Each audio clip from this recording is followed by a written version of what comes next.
Hey everyone, and welcome. Today, we're diving into something that sounds like it's pulled straight from a sci-fi movie, but it's happening right now. We're talking about spyware that's powered by artificial intelligence. And look, this is not your typical computer virus. This stuff is smart, it's adaptive, and it's aimed squarely at the devices we use every single day. So let's break down what this stuff is, and more importantly, what you can do about it. So here's the game plan. First, we're going to define the new digital ghost. Then we'll look at how this ghost actually hunts, meaning the tech behind it. After that, we'll get into the alarming stakes, why you should really care about this.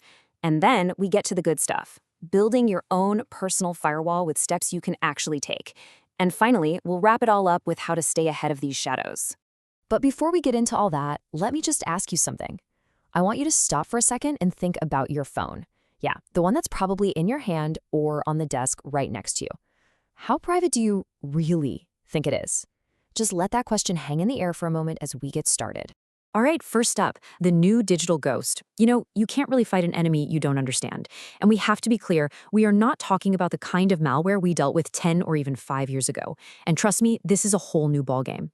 Okay, think about the history of spyware, like the evolution of a burglar. Back in the early 2000s, you had simple keyloggers. That's like a thief hiding in the bushes, just watching you punch in your alarm code. A decade later, things got more serious with remote access Trojans, or rats. Now the burglar has managed to get a copy of your actual house key. Fast forward to the 2020s, with stuff like Pegasus spyware, now you've got a master thief who doesn't need a key, because they can find a tiny, hidden flaw in the foundation of your house to get in. But AI-powered spyware? That's something else entirely. It's like a spy that has watched you and your family for months. They know your routines so well they can just waltz in the front door, grab a drink from the fridge, and you just wave and say hi, not even realizing they're not supposed to be there. That's the scary part. It learns, it adopts, and it hides right out in the open. Okay, so how does this ghost actually hunt? This gets us to the really interesting part, the technology that powers this whole threat. We're going to pop the hood on the AI engine that makes this all possible. And don't worry, I'll keep it simple. At the heart of all this is a technology called Generative Adversarial Networks, or GANs for short. It's actually a pretty wild concept. You've got two AIs basically locked in this endless competition. One AI, called the generator, does nothing but create fakes. And the other AI, the discriminator, does nothing but try to catch those fakes. It's a nonstop cycle of learning, getting better and better. And this is the best way to understand it. Imagine you have a master art forger, right? And his only job is to create the most perfect fakes. Then you have a world-class detective, and his only job is to spot those fakes. So the forger paints something, and the detective says, nope, that's fake. The brushstroke is a little off. So the forger takes that feedback and tries again, and this time, it's even better. Now, imagine they do this millions and millions of times. What happens? The forger gets so good, so unbelievably perfect, that the detective, the expert, literally can't tell the difference anymore. And that is how you get deepfake videos and cloned voices that are so convincing they can fool anyone. Okay, so we get what it is, and we kind of get how it works. But now we need to talk about the so what. Why is this digital ghost so incredibly dangerous? Let's get into the real-world stakes here. Here's the thing you have to understand. It's like it's building a jigsaw puzzle, but the puzzle is you. It grabs a little piece from your phone's GPS. Then it snags another from that CCTV camera on the street corner you just passed. It pulls a piece from your social media check-in, maybe even a tiny bit of audio from your smart speaker. It can even look at your friend's data to figure out who you're talking to.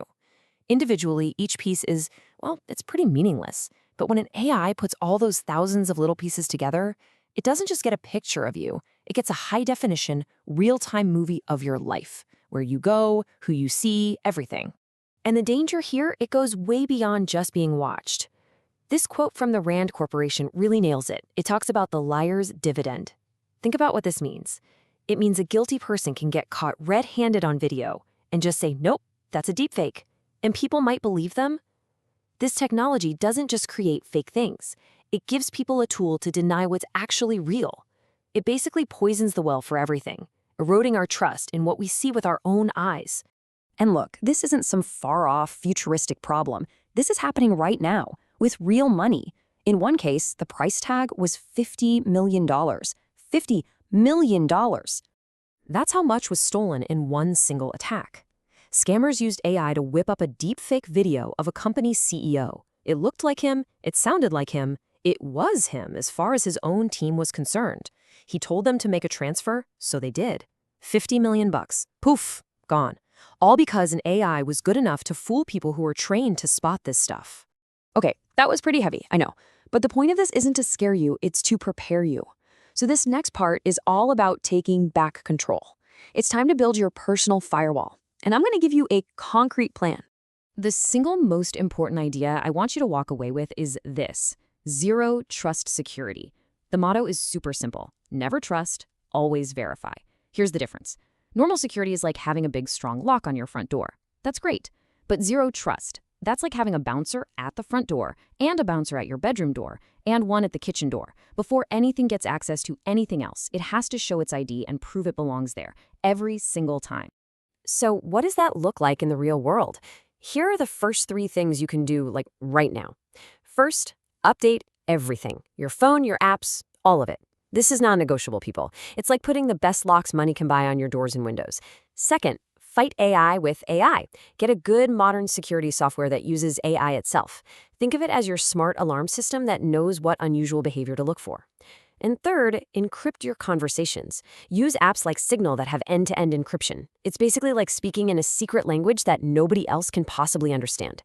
All right, let's keep going. Step 4, lock down your mic and camera permissions. You're in charge here. You get to decide when those things are on or off in your own house, right? Be just as strict with your apps. 5th, do a permission checkup once a month. Seriously, put it in your calendar. Just take a quick walk around your digital house and see who you've given keys to. That weird game you downloaded 2 years ago, does it really need access to all your contacts? No way. Revoke it. And finally, number 6 brings it all home. Live that zero trust life. Question everything. Verify everything. Okay, we have covered a ton of ground here, from what this threat is to how to build your own digital fortress against it. So let's boil it all down. What are the key things you absolutely need to remember? First, remember that this AI spyware isn't just a dumb virus. It's smart. It's an adaptive enemy that's actively studying you to stay hidden. Second, its real power comes from piecing together tiny bits of your data from all over the place to build a crystal clear picture of your life. Third, and this is the most important one, your best defense isn't some crazy expensive gadget. It's simple, consistent good habits. It's basic digital hygiene. And finally, think of your new goal as becoming a human firewall. You are the first and the absolute last line of defense. And that really brings us to the final, bigger question here. Look, we've walked through a solid game plan to lock down your devices. You can do that. But that bigger problem, the one we talked about with the liar's dividend, that's still out there for all of us. You can secure your phone, for sure. But how do we secure our trust in reality itself? That's a much bigger puzzle, and one we're all going to have to figure out together. Thanks for joining me.